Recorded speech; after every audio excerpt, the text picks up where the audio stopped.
everyone, welcome to Jennifer's Debt Journey. My name's Jennifer and I'm coming to you on my very first day of a YouTube channel, my very first video. I hope that you like it and that you press on the comment, like, or subscribe button. I wanted to tell you a little bit about what I want to put on this channel.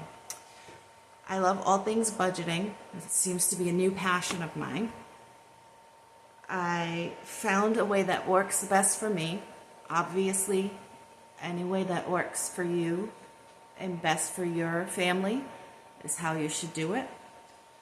But for me, I found the zero-based budget as well as cash envelopes.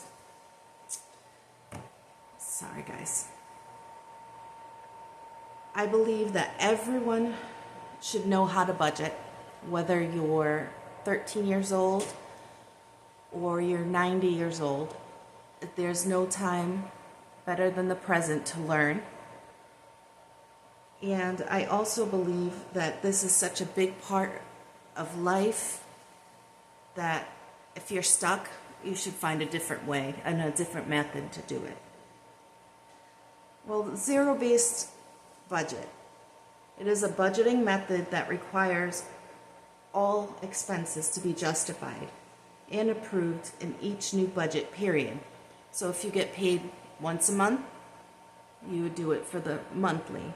If you get paid 2 times a month or bi-weekly, then you would do the budget every 2 weeks. Weekly, you would do it every week.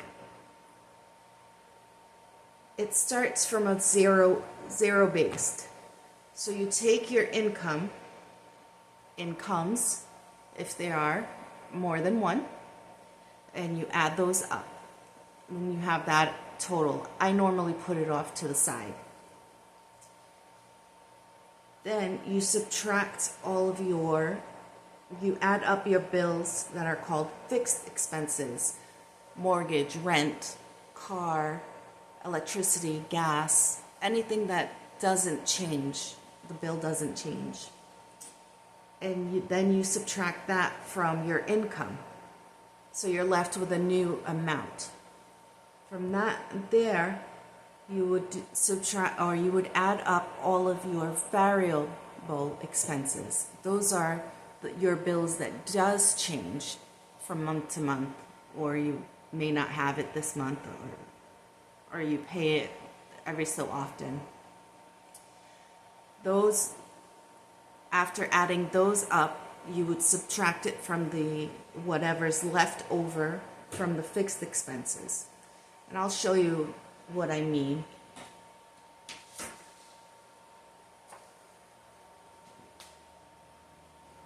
So hopefully you can see this. Let's say you and your significant other both bring incomes every week. So you would put paycheck 1,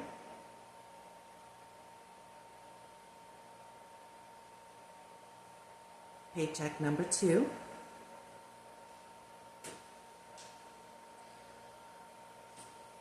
so let's say one person brings in $1,100 a week, and the other person brings in $801 a week. So you would add that up, and your total would be $1,901 for the week. So like I told you, I put it off to the side a little bit, so I put $1,901, and then make a list of all fixed expenses.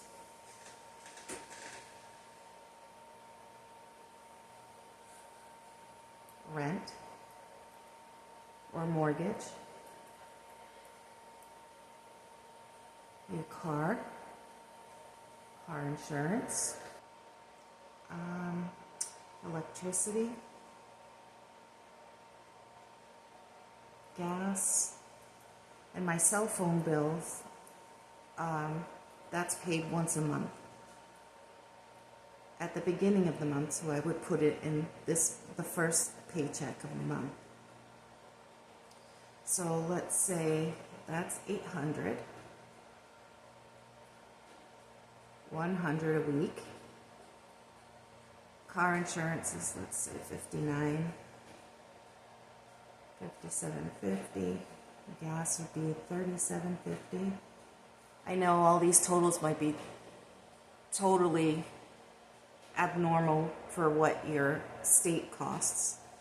And the cell phone bills is 130. There's multiple lines, guys. So I would add all of that together. 800, that's 100, that's 59, 37.50, 57.50, and 130. So that's a total of $1,184. So then I would take your income total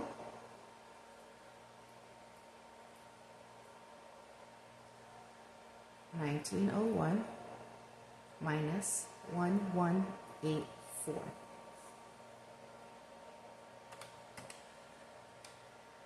$1,901 subtract 1,184.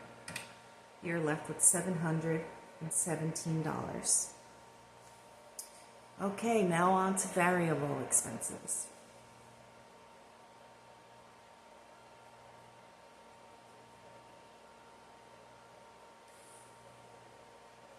Okay, so for variable expenses, let's put car gas.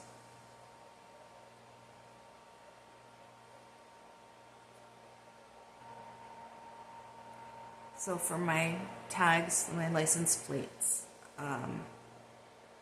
we just had to switch it over, so I'm going to put it as a variable because it's not an every month thing. But this way I can take a smaller amount and just add it to that envelope.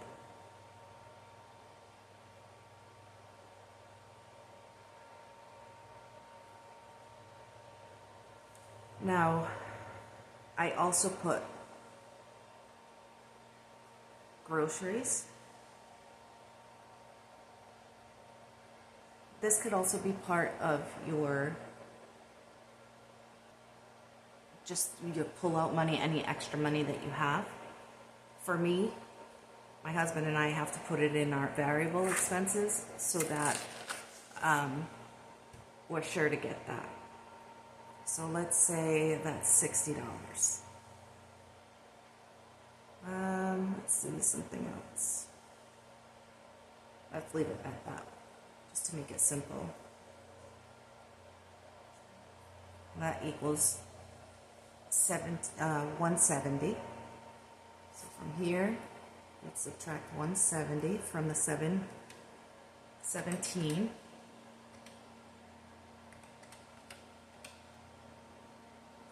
And then you're left with 547. So 547 is what you have to play around with for your savings challenges, to put in any sinking fund, which is like car maintenance, any other bill that really you don't have a set amount that you have to save for, but in small pieces you can just leave it in either your binder, or you can place after a certain amount of money that you have in your house in the bank. Okay, so let's say savings. David Ramsey says that you should always start with an emergency fund of $1,000. Most Americans do not even have this kind of emergency fund. And where are you going to go? You're going to turn to credit cards or other debt-causing things in order to get that money in case you do have something that comes up.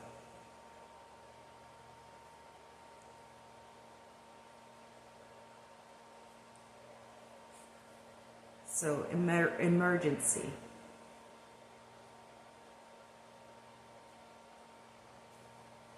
So the emergency, let's put $200. Savings, we're going to do $100. 547 minus 300, 247. So now that's what you have left. So your savings challenges, if you are ready to do some, they're really fun. It's a fun way to put some money into either your emergency fund or other funds, high yield savings accounts when you have accumulated. You can even do it for birthdays, Christmas, just to start saving up for that. Okay, so let's say birthdays, car maintenance.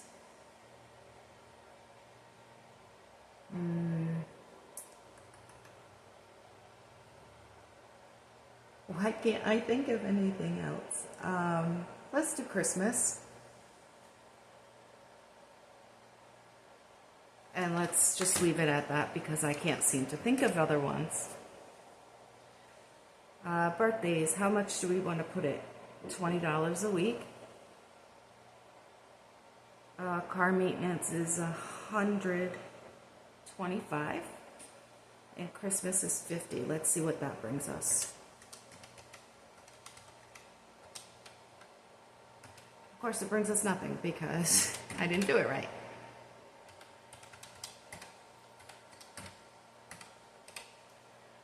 $195. Now what you can do with that is either find other categories to sink some of this funds in, or put it in as a buffer, which I think that's what I would do, or dining out and buffer could be the same envelope, and whenever you do stop for either a coffee or lunch with someone, you have that money. And let's put $195. I know it's more ridiculous when you have other things you could pay for. And that brings you to your zero-based budget. So I will talk to you guys soon as we go into another section, cash envelope stuffing, and how to do that. Bye, guys.